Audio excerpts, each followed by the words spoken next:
Dans cette formation VBA Excel, nous proposons de créer un véritable moteur de recherche sur la base des travaux précédents, permettant de saisir plusieurs mots-clés d'affilée tout en ignorant les différences dues au caractère latin. L'objectif principal est donc de proposer des résultats d'extraction affinés sur la base d'une source de données restituée par les travaux d'importation précédents en VBA Excel avec les images attachées pour permettre la plus grande souplesse à l'utilisateur, car souvenez-vous, jusqu'alors, nous proposions des résultats d'extraction sur la base d'une recherche textuelle à partir d'un seul des mots-clés. Et pour ce faire donc, je vous propose de montrer le résultat final à atteindre. Constatez ici que nous pouvons associer dans les termes de recherche plusieurs mots-clés. Nous recherchons dans cette base de données des idées de sortie tous les restaurants qui se trouvent par exemple en Ardèche.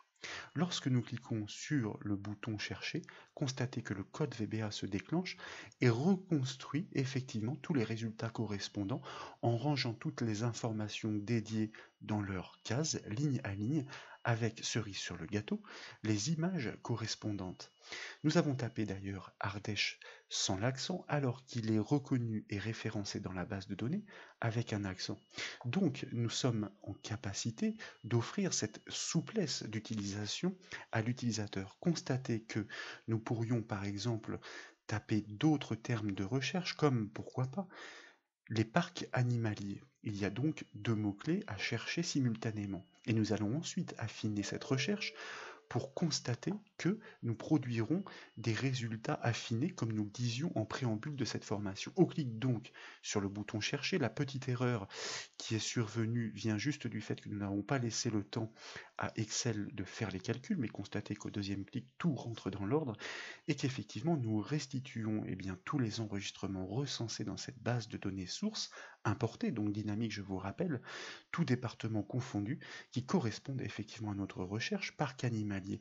La grande souplesse vient donc de cette différence qui va être réalisée sur les accents afin de les ignorer, ces caractères latins, mais en même temps cette souplesse sur le fait que nous puissions assembler autant de mots-clés de recherche que nous le souhaitons, puisque là, nous souhaitons affiner notre recherche jusqu'au département de l'Ardèche et vraisemblablement, il n'y en a qu'un dans les résultats qui ont été restitués. Pour preuve, si nous cliquons sur le bouton chercher, constatez que quasi instantanément, seul un enregistrement est en effet isolé de la base de données avec sa miniature correspondante.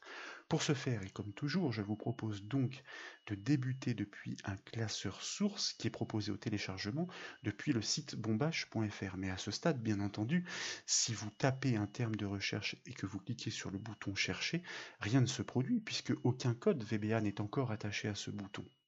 Nous avons néanmoins à disposition toutes les données importées lors de la formation précédente par le code VBA Excel, c'est-à-dire tous les enregistrements restitués qui viennent d'une base Access avec toutes les images, comme vous le savez, qui sont attachées grâce au code VBA dans leur cellule, en atteste leur section propriété dans le format des images.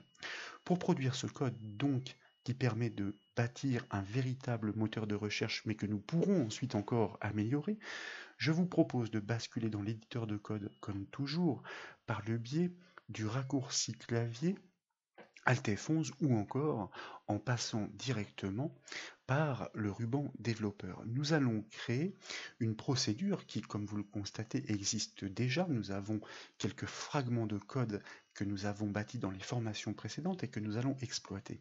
Cette procédure chercher sera donc à attacher à notre bouton si ce n'est déjà fait. Et vous remarquez qu'elle appelle déjà la procédure purger qui a pour mission tout simplement de nettoyer la zone d'extraction à partir de la ligne 7 puisque c'est effectivement à partir de la ligne 7 que nous souhaitons restituer toutes les informations des enregistrements correspondant au terme de recherche. Et notez que dans cette boucle, c'est un code que nous avons bâti lors des formations précédentes, nous passons en revue toutes les potentielles images correspondantes aussi de manière à les supprimer car le traitement VBA n'est pas le même. Il y a la présence de cette fonction sans accent que nous avions bâtie lors de la formation précédente, permettant tout simplement de convertir une chaîne avec caractère latin dans son homologue sans les caractères latins pour pouvoir faire des comparaisons qui ne soient pas sensibles à ces différences. Il s'agit donc tout simplement de continuer le développement de notre fonction cherchée qui a pour mission de réceptionner tous les mots-clés tapés par l'utilisateur, de les comparer dans les différents champs de la base de données pour restituer toutes les informations qui correspondent scrupuleusement. C'est la raison pour laquelle nous commençons comme toujours par la déclaration de nos variables en débutant par un tableau de variables. C'est pourquoi nous ajoutons ces deux parenthèses que nous typons comme un string.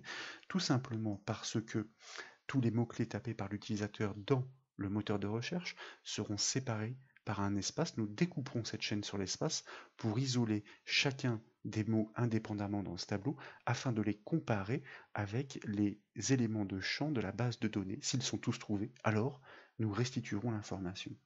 Nous avons besoin aussi d'une variable compteur que nous typons comme un byte qui permettra de compter ou plutôt de boucler sur tous les mots contenus dans ce tableau de variables afin d'en oublier aucun dans la comparaison. Nous avons besoin aussi de deux variables permettant de parcourir les lignes de nos deux feuilles, car il y a la feuille importation et il y a la feuille exportation.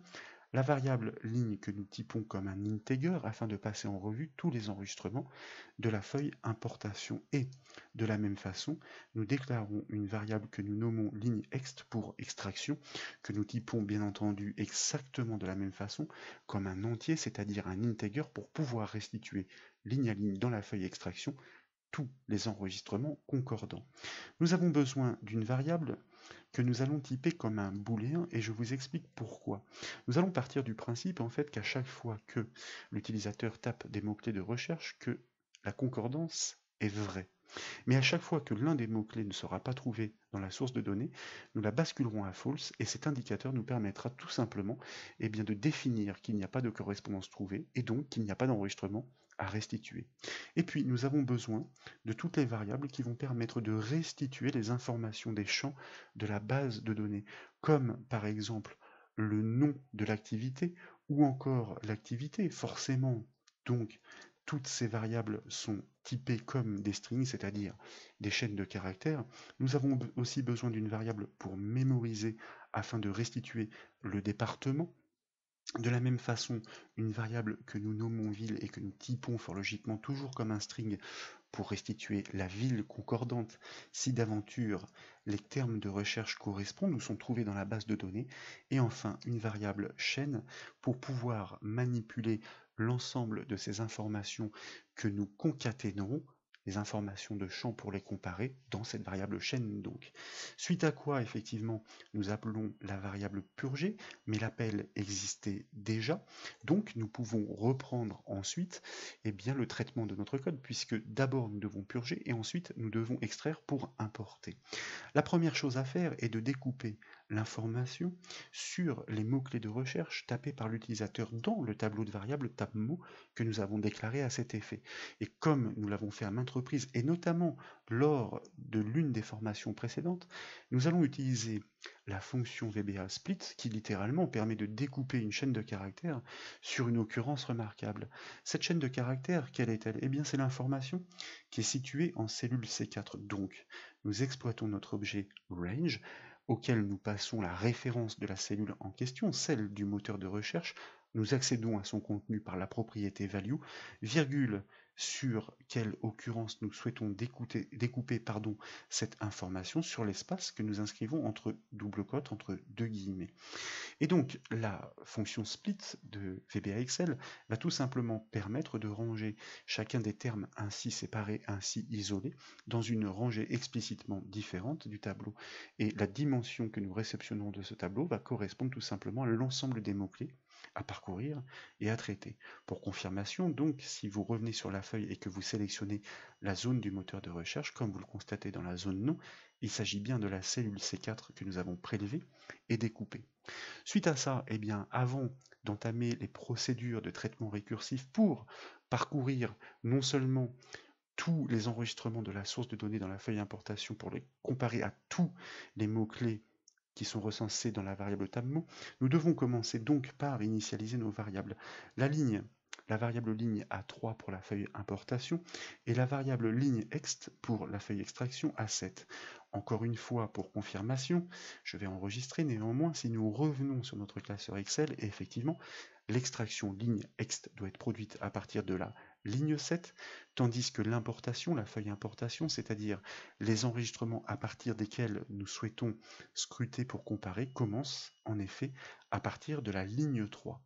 Nous revenons donc dans notre éditeur de code et il s'agit maintenant d'initialiser une boucle, un traitement récursif qui va parcourir l'ensemble des enregistrements de cette feuille importation jusqu'au dernier pour les comparer aux mots-clés tapés par l'utilisateur, sans les accents, vous verrez, ce sera le petit plus, afin de les extraire lorsque tous les mots correspondent. C'est la raison pour laquelle nous exploitons une boucle while, puisque nous ne sommes pas censés connaître la fin du tableau. La boucle while va permettre de s'exécuter tant qu'un critère est vrai, en l'occurrence tant que pour la ligne en cours dans la colonne 3, par exemple, eh bien, il y a une information, ce qui signifiera qu'il y a bien une donnée de base de données. Alors, pour éviter toute erreur, je vais donc aller prélever le nom de la feuille par copier et coller, donc la colonne 3 comme vous le constatez, c'est la colonne C, celle du nom, nous aurions pu nous placer pourquoi pas sur la colonne 2, à vous de voir,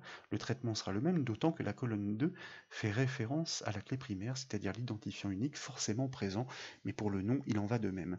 Sur la feuille importation, pourquoi sommes-nous obligés de la désigner? Eh bien tout simplement parce que notre procédure, je vous le rappelle, est attachée à la feuille extraction. Donc si nous ne le désignons pas en préfixe, eh bien VBA va aller chercher les cellules de la feuille en cours, la feuille extraction. Donc, le critère consiste à savoir sur cette feuille importation si pour la cellule en cours, c'est-à-dire variable ligne que nous allons incrémenter, et pour la colonne 3 ou la colonne 2, comme je vous le disais, son contenu, propriété value, est différent de guillemets. Si il est différent de guillemets, cela signifie que son contenu n'est pas vide. Si son contenu n'est pas vide, il y a bien un enregistrement sur toute la largeur de la source de données, et donc nécessairement qu'il faut comparer les différents champs avec les mots-clés de recherche pour pouvoir les restituer si d'aventure tous concordent. Tant qu'à faire, à chaque passage dans la boucle, nous allons réinitialiser notre variable validée, souvenez-vous, notre booléen à true. L'objectif est de considérer par défaut que la recherche va fonctionner, mais si seul l'un des mots-clés n'est pas trouvé pour la ligne en cours, eh bien à ce moment-là, fort logiquement, nous la basculerons à false pour indiquer que l'enregistrement ne doit surtout pas être restitué. N'oublions pas, car nous sommes dans une boucle while, que il faut incrémenter la variable qui sert à boucler pour changer le critère, c'est la variable ligne qui permet de parcourir tous les enregistrements, sinon nous sommes dans une boucle infinie, nous ne bougerons pas. Il s'agit ensuite de pouvoir prélever toutes les informations des champs à partir desquels nous allons effectuer cette comparaison pour trouver les correspondances par rapport aux mots-clés. Car du coup, eh bien, grâce à ce moteur de recherche, si l'utilisateur, comme tout à l'heure, recherche un parc animalier, nous pouvons trouver l'information dans l'activité. En Ardèche, eh bien, dans le département, il peut s'agir d'une ville ou encore une recherche sur la raison sociale, colonne C. C'est la raison pour laquelle nous allons, grâce aux variables que nous avions déclarées à cet effet, eh bien, mémoriser les informations de champ pour chacune des colonnes de cette base de données. Dans notre variable nom, donc, il s'agit de mémoriser l'information pour la feuille importation contenue à l'indice de ligne en cours, qui est incrémenté, je vous le rappelle, à chaque fois qu'une comparaison est initiée, en colonne 3. Pour l'activité, donc variable ACT, il s'agit, et donc le copier-coller ici est tout à fait indiqué dans la mesure où nous n'oublions pas d'adapter le code, se trouve en colonne 4. En ce qui concerne ensuite le département, eh bien c'est la colonne qui suit, donc la colonne 5. Il s'agit de prélever son contenu par les mêmes objets et propriétés. Et enfin, la ville, quant à elle, se situe dans la colonne qui suit. Alors il ne faut pas oublier l'affectation de la variable ville, donc pour la feuille importation, mais qui se situe en colonne 6, et pour preuve après enregistrement, si nous revenons sur notre feuille, nous avons bien la colonne 3, puis la 4, puis la 5, et puis la 6 dans l'ordre donc. Puisque nous avons mémorisé ces informations pour pouvoir comparer eh bien, ces informations, ces données d'enregistrement avec tous les mots-clés de recherche, nous proposons, c'est une astuce, de les concaténer séparés d'un tiret dans une chaîne de caractères que nous avions déclarée à cet effet, la variable chaîne. Ça veut dire que à chaque passage dans la boucle, nous allons réinitialiser son contenu sur les données du nouvel enregistrement. Le nom que nous concaténons à un tiret pour séparer explicitement chacune des informations, que nous concaténons lui-même à l'activité, que nous concaténons à un tiret, que nous concaténons au département, que nous concaténons à un tiret et que nous concaténons à la dernière donnée, celle de la ville. Sur une même chaîne, nous avons donc toutes ces informations. L'objectif, désormais, consiste donc à savoir sur la longueur de tous les mots qui sont contenus dans le tableau de variables, tous les mots-clés tapés par l'utilisateur, pour chacun d'entre eux, s'ils sont effectivement trouvés dans cette chaîne concaténée. Si tous sont trouvés, alors on doit restituer. Si l'un d'entre eux n'est pas trouvé, ça veut dire que l'enregistrement ne concorde pas, il ne doit pas être restitué. Et comme il s'agit de bornes connues, nous exploitons cette fois-ci une boucle for pour un traitement récursif borné en partant de l'indice 0, c'est-à-dire la première ligne du tableau de variables, jusqu'à la dernière ligne du tableau de variables, reconnue par la fonction que nous avons utilisée à quelques reprises désormais, ubound, la fonction VBA, qui permet, avec le tableau de variables qui lui est passé en paramètres, eh bien, de restituer sa borne supérieure, donc de la première ligne à la dernière ligne, correspondant à l'ensemble des mots-clés qui ont ainsi été rangés dans le tableau de variables grâce à la fonction split. N'oublions pas de tout de suite borner notre boucle for de manière à ce qu'il n'y ait pas d'erreur générée par un oubli. Et à l'intérieur donc de cette boucle, je vous rappelle que nous sommes en train de passer, grâce à la boucle while, en revue tous les enregistrements de la feuille importation. Et pour chacun des enregistrements, nous passons en revue tous les mots-clés tapés par l'utilisateur. Et donc, le principe est de comparer chacun de ces mots-clés, ou plutôt de déceler la présence de chacun de ces mots-clés dans cette chaîne reconstituée. C'est la raison pour laquelle, eh bien, nous allons enclencher une instruction conditionnelle if dans un premier temps.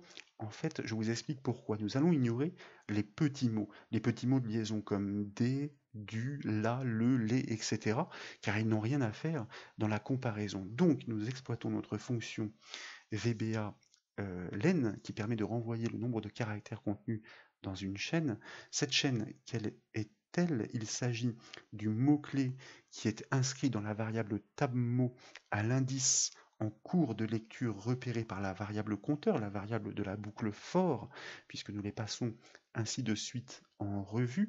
N'oublions pas, après avoir fermé la parenthèse de notre tableau de variables, de fermer la parenthèse de notre fonction len qui, à ce stade, renvoie le nombre de caractères compris dans la chaîne. Eh bien, il faut, c'est arbitraire, mais c'est ainsi que nous le définissons, que ce mot-clé soit supérieur à 3. Il ne doit pas avoir d'incidence, ce mot-clé de liaison, sur l'issue de la recherche et de la correspondance. N'oublions pas de borner notre instruction if. Et à l'intérieur de cette instruction if, eh bien, il s'agit de réaliser un nouveau test pour cette correspondance. Est-ce que ce mot-clé en cours de lecture pour l'enregistrement en cours de lecture est bien trouvé? Donc, il s'agit d'une nouvelle instruction if, et comme vous le savez, la fonction VBA instr, savoir si c'est instring dans la chaîne, permet de savoir si effectivement ce que nous recherchons, c'est-à-dire le mot-clé contenu dans la variable tabMot, est bien trouvé dans notre variable chaîne qu'il faudra purger l'un et l'autre des accents, et c'est ce que nous allons faire à la volée.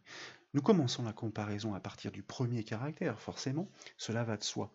Ce dans quoi nous cherchons, c'est notre variable chaîne, mais nous souhaitons ignorer la différence entre les accents. Et je vous rappelle que nous avions développé la fonction VBA sans accent qui permet de restituer son monomologue sans les caractères latins. Donc, il s'agit ici de chercher dans la variable chaîne, certes, mais purger de ces accents. La variable chaîne, je vous rappelle, qui consiste en une concaténation de toutes les informations de champ, de toutes les informations de champ pour l'enregistrement en cours, que nous devons comparer, virgule, à quoi? Eh bien, tout simplement en mot-clé en cours de lecture lui-même, purgé de ces accents. Donc, dans la fonction sans accent, eh bien, nous lui passons notre mot-clé qui est reconnu par le tableau de variables tabMot à l'indice en cours de lecture, c'est-à-dire la variable compteur utilisée pour ce traitement récursif dans la boucle for. Enfin, et pour produire des résultats parfaitement comparable, nous allons utiliser le dernier paramètre, une fois n'est pas coutume, proposé par VBA dans cette fonction InSTR. Nous souhaitons précisément que cette comparaison se fasse sur un mode textuel, car nous comparons bien des textes. Si le résultat retourné par la fonction InSTR, comme vous le savez, vaut 0, eh bien cela signifie que la position n'a pas été trouvée, donc que le mot-clé n'a pas été trouvé, bien que nous ayons purgé l'ensemble de ces informations de leur caractère latin. J'ai dû ici oublier une petite parenthèse, nous allons scruter le code, ce n'est pas bien grave. Et ça arrive parfois dans la précipitation, et effectivement je vois ici, vous voyez, nous comparons effectivement la variable chaîne purgée de ses accents à la variable du mot-clé purgé elle-même de ses accents. Nous avons bien fermé la parenthèse de notre tableau de variables, mais pas celle de notre fonction sans accent, et c'est la raison pour laquelle une petite erreur est survenue. D'ailleurs, c'est très bien de la part de VBA, vous voyez que dans la précipitation, on peut commettre quelques petites coquilles. Néanmoins, à ce stade, et comme je vous le disais, si la position retournée vaut 0, eh bien cela signifie que le mot-clé n'est pas trouvé.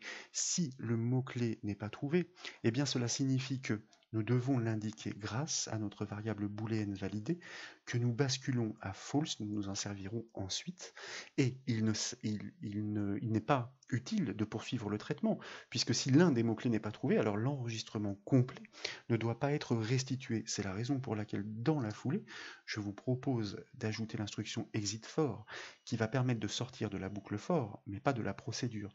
Une fois que nous sommes sortis de la boucle for, eh bien, nous passons à l'incrément suivant, ligne égale ligne plus 1, pour poursuivre la boucle sur l'enregistrement suivant, reconcaténer l'information et recomparer tous ces mots-clés.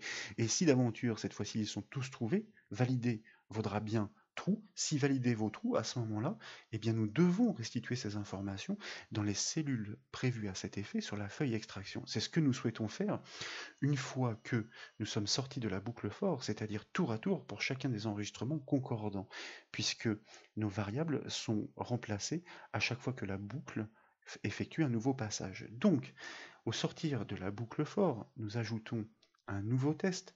Est-ce que notre variable booléenne validée vaut toujours true? Si elle vaut toujours true, eh bien ça signifie qu'à aucun moment le test précédent n'a échoué pour tous les mots-clés énumérés, et donc que l'enregistrement est concordant, et donc que nous venons de le restituer. Je vous rappelle que la variable validée, nous la réaffectons à true à chaque passage, nouveau passage dans la boucle. Il s'agit effectivement ici, eh bien, de pointer sur la cellule en cours de lecture de la feuille extraction. Il n'est pas nécessaire, cette fois-ci, de la préfixer du nom de la feuille, puisque la procédure est précisément écrite dans la feuille extraction, contrairement à la feuille importation, dans laquelle nous agissions pour pouvoir récupérer les informations d'enregistrement. Eh bien, nous allons affecter son contenu, propriété value, il s'agit du nom en ce qui concerne le premier. Nous lui affectons l'information qui a été mémorisée dans la variable nom. À partir de la ligne en cours, ligne ext, je vous rappelle que nous avons initialisé à 7 pour la première cellule de la zone d'extraction. La colonne suivante, quant à elle, concerne l'activité, donc nous lui affectons eh bien, ce qui est mémorisé dans la variable ACT. La colonne suivante, c'est-à-dire la 4, concerne le département, donc nous lui affectons ce qui est mémorisé dans la variable dep.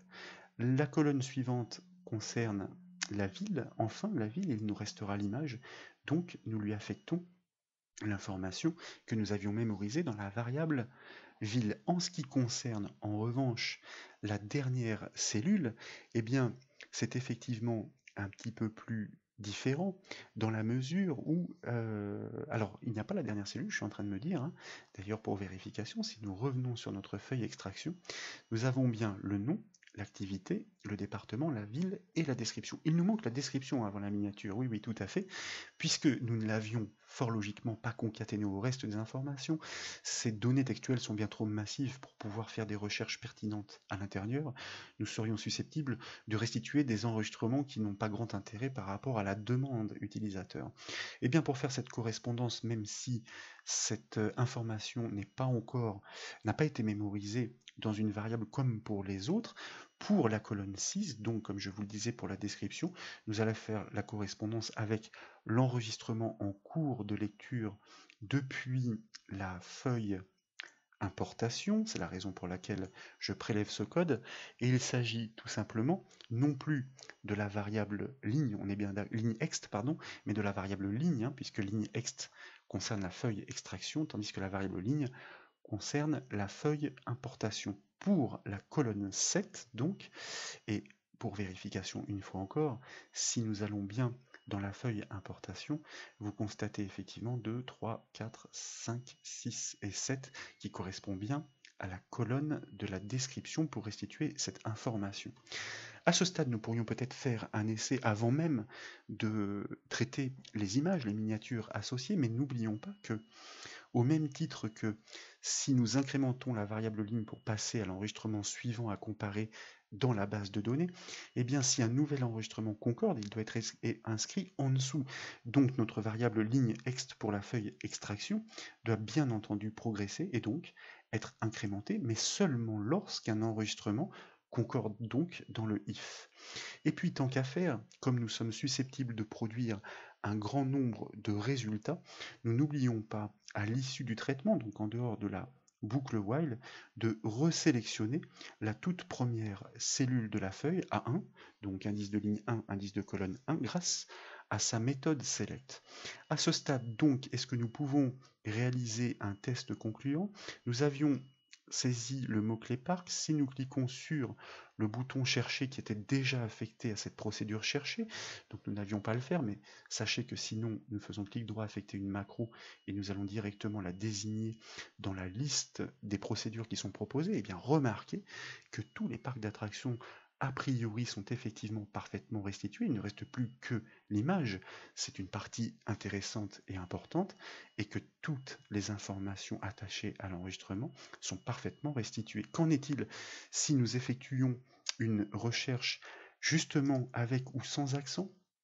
Le parc en Ardèche, alors qu'Ardèche ici est inscrit avec des accents, et que nous validions cette recherche en cliquant sur le bouton chercher, eh bien un seul, comme nous l'avions constaté tout à l'heure, est effectivement retranscrit, et que cette fois-ci, les accents ne sont plus problématiques d'une part, et d'autre part, que nous sommes en mesure, en effet, de cumuler de nombreux mots-clés de recherche vraisemblablement. Si nous effectuons une recherche sur les restaurants dans la Drôme, comme ceci par exemple, eh bien nous constatons en effet que toute la restitution est parfaite car nous obtenons précisément les résultats correspondant à la demande et seulement les résultats correspondant à la demande. Bien sûr, des résultats sont d'autant plus facilement exploitables que des miniatures d'images leur sont associées. Et finalement, vous allez le constater, que le code n'est pas très compliqué. D'ailleurs, celui que nous avons bâti jusqu'alors est vraiment relativement simple par rapport à ses puissances, car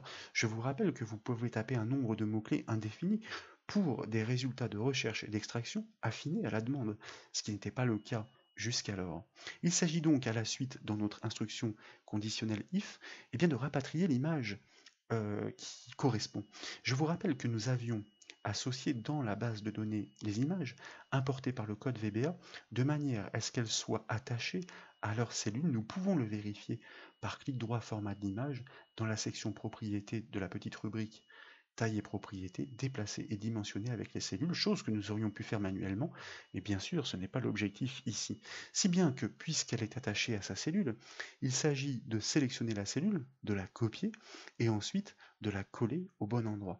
Et c'est la raison pour laquelle nous allons désigner tout simplement sur la feuille importation la cellule correspondante de l'image qui est en colonne, donc, pour vérification encore une fois, 2, 3, 4, 5, 6, 7, 8e colonne, pour la ligne en cours de lecture dans notre boucle de traitement. C'est la raison pour laquelle ici, eh bien, nous restituons notre code, sheets importation, cells ligne certes pour la ligne en cours, mais par contre indice de colonne 8. Et cette fois-ci, avec notre objet cells, sa méthode copie, j'ai malencontreusement inscrit des caractères qu'il ne fallait pas, copie donc, et vous constatez que la casse est corrigée à la volée. Nous copions, donc nous mettons dans la mémoire le contenu de cette cellule, l'image y étant attachée, eh bien nous copions l'image. Il s'agit tout simplement de la répliquer dans la feuille extraction. Cette fois-ci, comme nous faisons des manipulations de copier-coller, eh bien il est indiqué de préciser le nom de la feuille, l'erreur générée du fait que j'ai quitté la ligne avant que la procédure, l'instruction ne soit finalisée, et nous souhaitons la coller à quel endroit? Eh bien sur la ligne en cours de lecture, mais sur la feuille d'extraction, repérée par la variable ligne ext, indice de colonne 7 cette fois-ci, 6 et 7, donc c'est bien la suite, et donc que nous allons commencer par sélectionner pour indiquer à VBA à quel endroit nous allons coller. Il ne reste plus qu'à coller, et en fait, il s'agit de la méthode paste, oui, tout à fait, de notre objet ActiveSheet, puisque nous venons précisément de sélectionner cette feuille. Et vous voyez que, du coup, 3 lignes vraisemblablement suffiraient. Qu'en est-il dans la réalité en production si nous revenons sur notre feuille extraction et que, par exemple, nous tapons les mots-clés parc animalier, donc pour restituer toutes les informations correspondantes des idées de sortie. Nous cliquons sur notre bouton chercher et remarquez que d'abord les informations sont purgées et que c'est parfait. Toutes les photos sont parfaitement restituées, par exemple le safari de Pau Grande Ardèche avec sa photo, le parc de Courzuc est un parc animalier dans le Rhône, ou encore le parc zoologique de Fréjus, etc., etc. Si nous affinions encore, comme nous l'avions fait tout à l'heure, notre recherche pour descendre jusqu'au département de l'Ardèche, parce que nous souhaitons des idées de sortie précisément dans ce département, et que nous cliquons sur le bouton chercher, constatez que effectivement tous les enregistrements précédents sont purgés, que seul le safari de Pau Grande Ardèche, qui est recensé comme parc animalier dans ce département, est parfaitement restitué avec sa vignette. Et donc nous pourrions nous amuser ainsi à produire autant de résultats que nous le souhaitons avec des recherches qui varieraient au gré des envies et des mots-clés que nous allions taper. Restaurant à Valence, Valence étant situé dans la Drôme, remarquez qu'effectivement, eh bien, nous produisons en effet les deux enregistrements vraisemblablement qui correspondent avec leur miniature. Une fois encore, ce qu'il y a de particulièrement intéressant, remarquez que Drôme ici est inscrit sans l'accent, et bien justement nous allons faire la recherche avec l'accent, ce qui dans les formations précédentes conduisait à des résultats vierges, et désormais eh bien, nous faisons des comparaisons qui sont lissées de ces caractères latins, si bien que tous les enregistrements concordants sont effectivement extraits en même temps donc que nous permettons à l'utilisateur de taper autant de mots-clés de recherche qu'il souhaite, eh bien nous réalisons ces comparaisons sans nous soucier des caractères latins, car très souvent les internautes, notamment dans les moteurs de recherche, ne tapent pas ces accents. Voilà donc pour cette petite formation qui consiste à bâtir un moteur de recherche à améliorer encore, hein, bien entendu, mais la base est bonne. J'espère que la vidéo vous a plu. Si c'est le cas, comme toujours, je compte sur vous pour mettre un petit j'aime. Et comme vous le savez, vous pouvez retrouver toutes les autres formations sur le site bombache.fr. Je vous remercie.